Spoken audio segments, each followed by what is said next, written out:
Now let's jump to what you had to say, and we are going to start with a question that I got. This comes from Atoms of Stardust, and they say, the most frustrating thing with the whole YouTube is that when you're a small channel, they simply don't even bother to help you spread your content. Like, I'd literally upload the same video to TikTok and YouTube. Here on YouTube, it makes 5 views, and on TikTok, it's like 200 or 500, which is a night and day difference. That's what we need from YouTube, exposure, not removal of the dislike button. And when you get 5 views after spending like 10 hours making a video, you just want to die. Or actually badly hurt those who designed this crappy algorithm and turned YouTube into a crappy platform that spits on smaller channels. Like, how are we supposed to grow at all? Most subreddits don't allow you to post your own content. YouTube doesn't promote it in any way, bar some really rare exceptions like what the hell we must do. Bandrew, any ideas? Atoms of Stardust, thank you very much for the comment, and I have to say, I think that your analysis of YouTube is a bit unfair.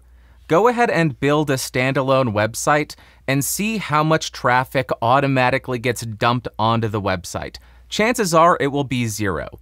If you want a website to grow, you need to develop some kind of following. You need to put in the legwork to develop interest in your site. But on YouTube, us creators have developed this really weird sense of entitlement where we think that as soon as we start uploading to YouTube, YouTube owes us an entire audience. They owe us the views, they owe us the monetization, they owe us access to everything that's available on the platform.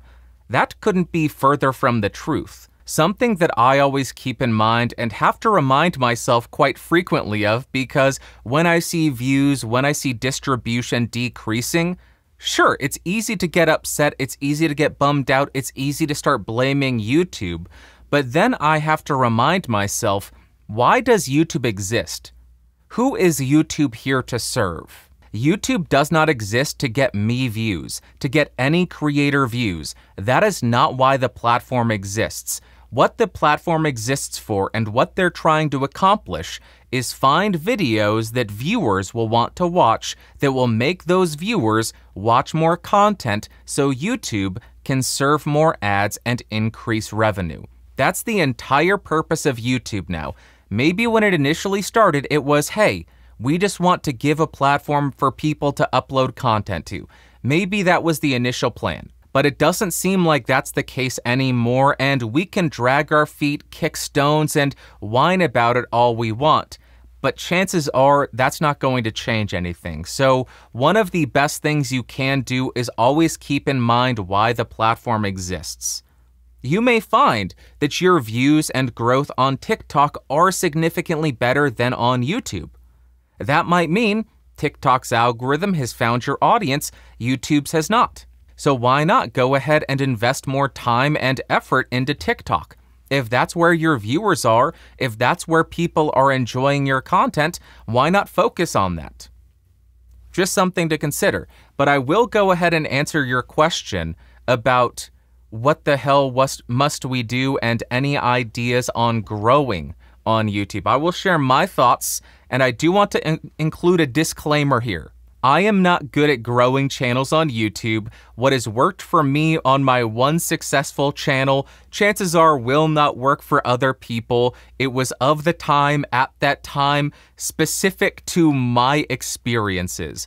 And all of my interpretations, all of my analysis of YouTube is based on my experience. So I believe there are 2 different types of growth on YouTube. First one being search-based growth, the second being algorithmically based growth.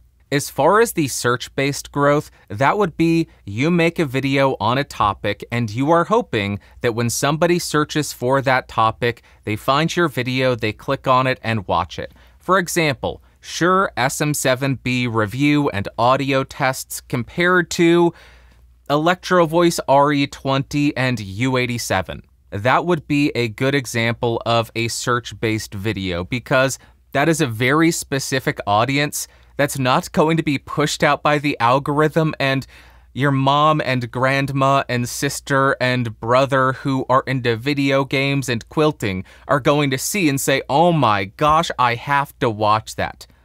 It is a hyper-specific video answering a question that somebody is going to be searching for. The second type of growth, in my opinion, is algorithm-based growth, and that would be you make a video on a topic or about an event, and you are hoping that YouTube's algorithm will pick that up, push it out to mom, grandma, sister, brother, uncle, everybody in the world, and it has a high likelihood of appealing to a wider audience. For example, it could be a vlog where something crazy happens. I broke my leg, and then the thumbnail would be you in a cast saying, ouch! And then the title would be, oh my god, you won't believe what happened next! That's going to appeal, unfortunately, that is going to appeal to a wider audience. Those are the two methods that I see for growing on YouTube, and it's undeniable they are incredibly different in their approaches for filming, presentation style, editing, structuring. Everything is very different, from an SM7B review to a vlog about breaking your leg while skydiving in Spain because you live that billionaire YouTube life. Very different. But there is something that is similar between these two approaches to growing on YouTube, something that I think is required for almost every single video to succeed on YouTube. You already know what the answer is going to be. You're going to hate me when I say it, because everybody says it. Everybody says it? I am an idiot. Step 1, be an idiot like Bandrew. Don't understand how to speak. Everybody says it. This is a new low for me. I can't believe that just came out of my mouth. What you need to do is have good clickable titles and good clickable thumbnails. I know, mind blowing. I never saw that coming. But why is that important? You could have the greatest content in the world, the greatest video ever made in the history of the world. But what do you need to do before anybody views that? Get somebody interested enough to click on the video. That is step 1. That's why the thumbnail and the title are so darn important. Because of that, you need to spend time experimenting with different approaches for making titles and thumbnails to see what works best for you. This is something that I need to get better at as well, because my click-through rate is absolute garbage. On the Podcastage channel, on pretty much any of my channels, my click-through rate seems to be pretty bad, and that could tell me I need to make better titles and better thumbnails. This podcast, for example, when I started uploading it to YouTube, I didn't do any thumbnails, I didn't do anything special with the titles, I didn't do anything different between the audio and the video podcast. Yet when I started to think about it, I realized I'm spending 4-5 hours on the video aspect of this podcast. Why would I not spend an extra 30 minutes making a thumbnail that I think is going to make people want to click? I invested the time to produce the content. I want people to see the content, so I am going to spend a little bit of extra time making sure the thumbnail and title are more clickable, trying to make those appealing to a wider audience. That was a big moment for me when I decided, oh yeah, I should probably invest time in that. I should spend time doing that because it is important. The audio podcast the title starts with the podcast episode number. The video version on YouTube doesn't. The video version just says what the topics are, and then at the end, for those curious, it does say the episode number. And that'll keep people from... I started doing that because some people said, hey, you're doing these clips. I only want to watch the full episode, so make sure to include the full episode numbers at the end of the show title so we know it's the full episode. I haven't done clips in a very long time, so I could probably stop it, but I'm not going to.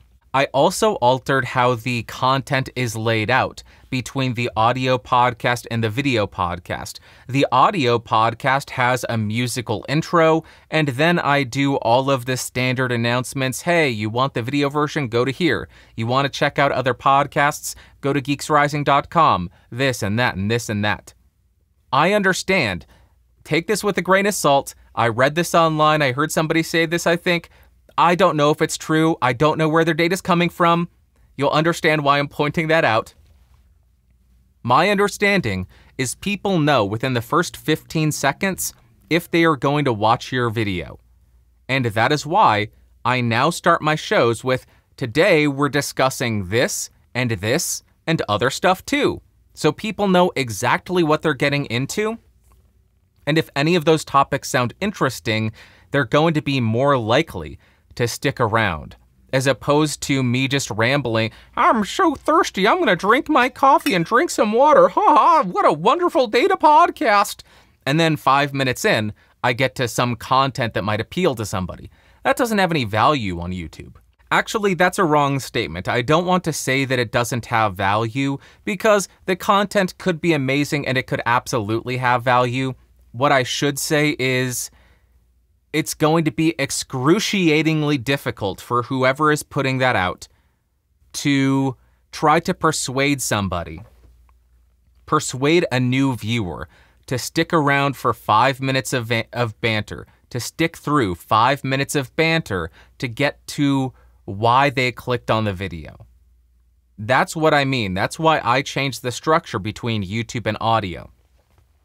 All that I'm saying, you need to not only have good thumbnails and good titles that make people want to click, but when somebody clicks on your video, you need to make sure to deliver.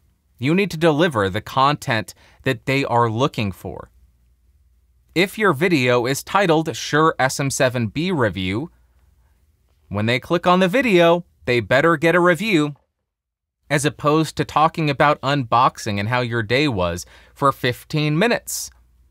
Instead of a video where you don't talk into the microphone the entire time except for 30 seconds at the end.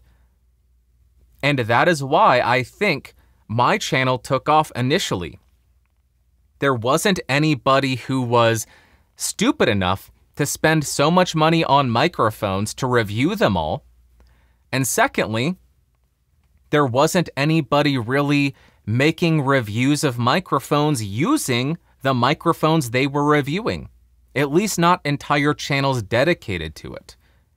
Now there are about 50 channels doing that, so what I do is much less unique and special. And I have a lot more competition. That's a good thing, that's a bad thing. It's great for the consumer. Great for people who are researching microphones, because now they have more opinions, now they have more samples, more points of reference, all a huge benefit to people researching. For me, purely selfishly, it sucks. My views have gone down, my recommendations have gone down because I have 50 competitors now. But that's my advice for growing on YouTube. Great thumbnails, great titles, and more importantly, great videos, because getting somebody to click is the most difficult aspect of growing on the platform. So you need to make sure that when you get somebody to click, you deliver. You give them what they are looking for, whether you do the search-based growth or the algorithm-based growth. Whether you're saying, oh my God, I broke my leg. Start with maybe not how you broke your leg, but the aftermath. A cold open. If you're doing a review, start with, this is what we're reviewing, listen to it. Here's how it sounds. And then get into the more in-depth stuff. Keep them around, give them what they are looking for, and then continue on. Because there are millions of videos on YouTube that you are competing with. And let me remind you once again of something that I think every YouTuber needs to remember. Why does YouTube exist? It does not exist to give us views. It does not exist to get us subscribers. YouTube exists to give viewers what the viewer wants to watch that will keep the viewer watching more content. That's the entire purpose of its existence. Keep people watching so we can serve them more ads. Adams of Stardust, thank you again for the comment. I hope that didn't come across too harsh. That's just my approach and my view of YouTube, and I thought this was a good opportunity to share that. Hopefully that does help you, but if you found your audience on TikTok, go all in. Spend more time creating for that platform. No reason not to if you don't have any objections to the platform.